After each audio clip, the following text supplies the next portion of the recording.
Hey y'all, got old moon above that pine tree. I elevated myself just a little bit. I'm up here on this roof. It's funny, I've had my time climbing trees and topping them. I'm not scared to climb a tree, but a roof's another thing. Been thinking a lot about fear as we see it all around us. I guess it's been magnified here of late with different circumstances and world events. But been studying on that and thinking about it and wondering why so many people, I guess for lack of a better word, people of faith tend to come across so fearful. Seems to be more prevalent among that bunch. That's kind of my circle of friends, so I'm always perplexed when I see it. I don't know that it's outright fear, but it's definitely a serious concern for things. So I was studying on it. The good book, read somewhere where there's 365 mentions of fear not, or be not afraid. That sounds poetic and neat, but not quite that many. Not to the number anyway. But it is one of the most quoted in that holy book. Fear not. Yet we end up doing it. Don't know why we do. No sense in it. Can't change tomorrow. We can only walk through the moment we have. At least that's been my experience. And I guess if we knew what was going to take us out, we'd live in a ball curled up somewhere, wouldn't we? So no sense in it, in my mind.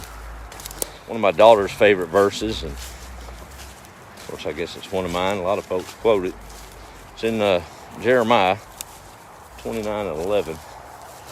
A lot of people call it a promise verse. It talks about how the Lord knows the plans that He has for us. Plans to prosper.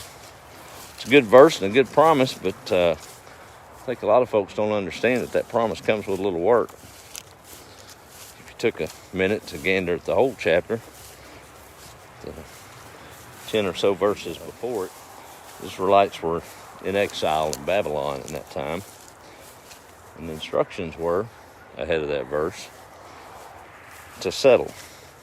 Settle down. Bloom where you planted, if you would.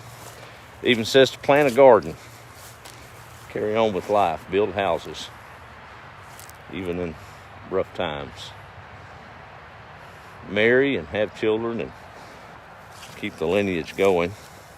But you know what's a hard pill for a lot of folks to swallow? They like hanging on to that verse, but the good book says to pray for the city. Pray for the city that it would prosper. Because if it prospers, in turn you'll prosper. Don't fret and try to get out of it. Just settle down and bloom where you planted and trust. I know I could use a dose of that from time to time, and I guess I got a bigger helping of it sometimes than not. So fear will hit me every now and then, but maybe not as often as some, and I count that as a big blessing. Speaking of fear, these